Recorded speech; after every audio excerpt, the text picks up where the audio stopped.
pessoal, essa, salvo engano, acho que é a terceira parte, né, do nosso vídeo, já nem lembro mais.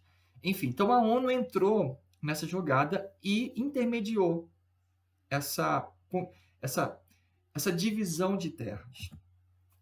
E aí, numa assembleia presidida por um brasileiro, olha que interessante, Oswaldo Aranha, ficou aprovado o seguinte, que 45% das terras daquela região da Palestina seria de domínio dos árabes e 55% seria de domínio judeu. Só que tem um problema. As terras árabes elas eram descontínuas. Deixa eu ver aqui. Ó. Aqui tem Israel, em 1947, território ocupado por Israel e território ocupado por palestinos. Então, Israel ficou com a terra amarelinha. E daqui tá, não, perdão, esse aqui já estava ocupado por Israel. E o roxinho que estava ocupado pelos árabes. Só que 50%, 55% da terra era para os judeus, sendo que 55% das terras férteis.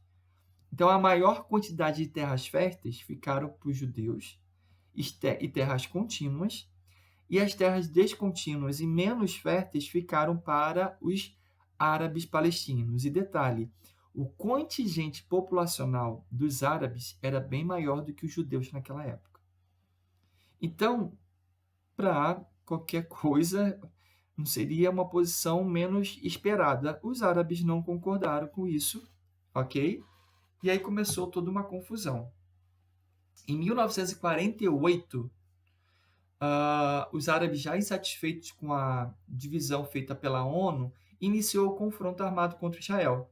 E aí, só que Israel contava com o apoio dos Estados Unidos, e nesses primeiros conflitos, todas as vezes o povo árabe palestino perdia.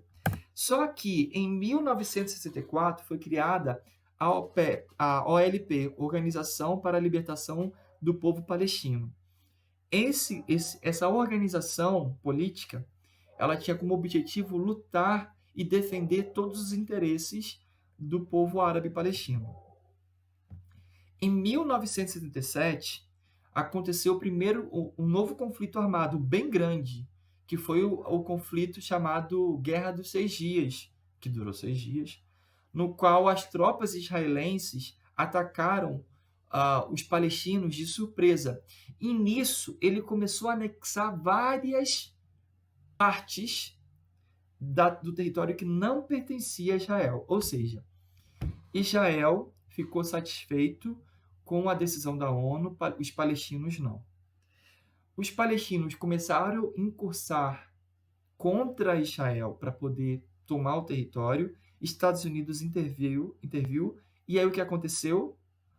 Os judeus saíram vitoriosos. Com esse apoio dos Estados Unidos, Israel meio que começou a entender o seguinte: então, para eu não perder território, eu vou começar a avançar. E começou a avançar em vários territórios que já pertenciam a outros povos. E aí, houve uma grande mobilização dos povos árabes de outras regiões para ir contra Israel. Ok? E aí, Israel, na Guerra dos 6 Dias, anexou integralmente Jerusalém, a província de Sinai e a colina do Golã, que era uma região muito fértil. E aí o que aconteceu? O povo árabe não ficou satisfeito e não ficou quieto. E aí, em 1973, alguns anos depois, teve a chamada Guerra de Yom Kippur. Essa guerra foi uma guerra do perdão. É um dia do perdão.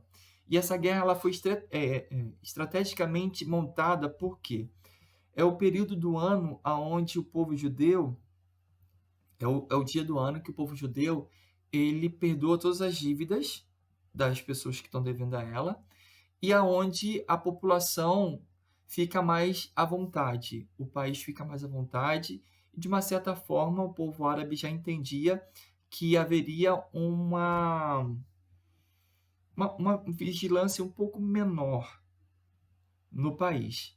E foi o que aconteceu. E aí o povo árabe entrou, lutou contra o povo judeu, mas aí, infelizmente ainda, o povo árabe palestino saiu perdedor dessa guerra, ok? E aqui, ó, eu tenho uma ordem cronológica da anexação. Aqui eu tenho judeus em verde e palestinos em marronzinho. Aqui, ó, em 1946, antes do sionismo, tudo aqui praticamente era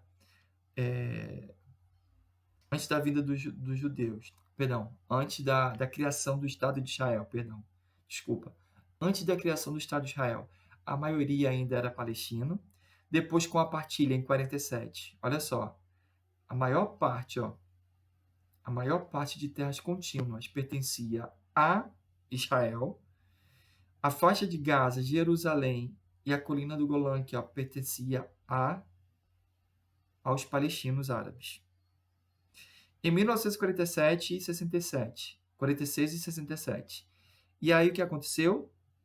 Ó, Jerusalém e a faixa de Gaza só. Depois, aqui em 2000. Hoje, Jerusalém ele é um território internacional. Não pertence nem a Israel e nem ao povo palestino. Por que é concebido como um território internacional? Porque é um território sagrado para várias religiões, dentre elas islamismo, judaísmo e cristianismo. Por esse motivo, a ONU, com apoio dos Estados Unidos também, instituiu esse território como um território internacional. Não botei o cronômetro. Vamos lá. Diante da Guerra Fria, em 1993, Estados Unidos, a ONU e a OLP assinaram um chamado de Acordo do Oslo, que que previa concessões políticas de ambos os lados, tanto os palestinos quanto os judeus. Só que os palestinos, assim, né, no caso, os palestinos ganhariam autonomia sobre a região da faixa de Gaza e Cisjordânia. Só que muitos radicais, tanto palestinos quanto judeus, não concordaram com a divisão territorial feita pela ONU e não concordaram com esse acordo de Oslo. Por isso que essa região, até hoje, nos dias atuais, é uma região de instabilidade geopolítica, ok?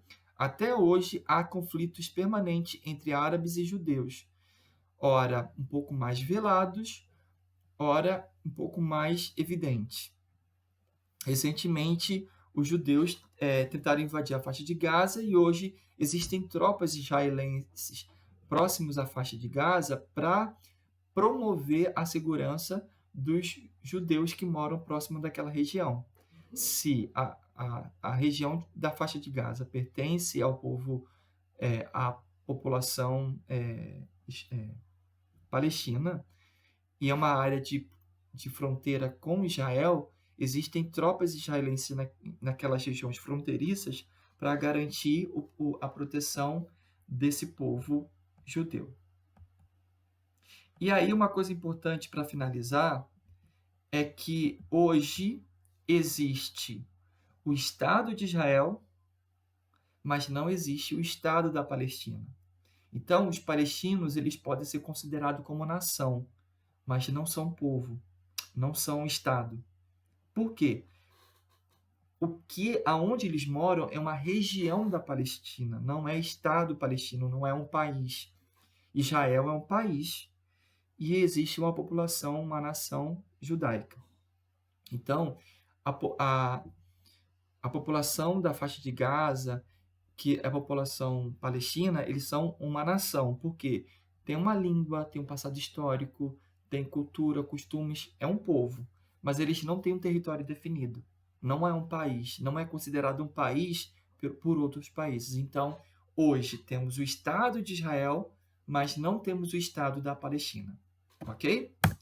Gente, tentei ser um pouco mais claro possível, abarcando o máximo de informações. Então, se vocês tiverem um pouquinho de dúvida, vocês podem acessar os links. Eu vou colocar um link muito maneiro que eu achei na internet, de um jornalista que explica bastante sobre isso. Eu vou colocar lá na plataforma para vocês assistirem. Então, façam atividade, não deixem de fazer, é muito importante fazer atividade. E qualquer dúvida de vocês, por favor, entre no nosso chat e deixe a sua dúvida lá, ok? O chat é o nosso canal de comunicação. Qualquer coisa, estou aqui à disposição, morrendo de saudade de vocês, tá bom? Um abração e até a próxima.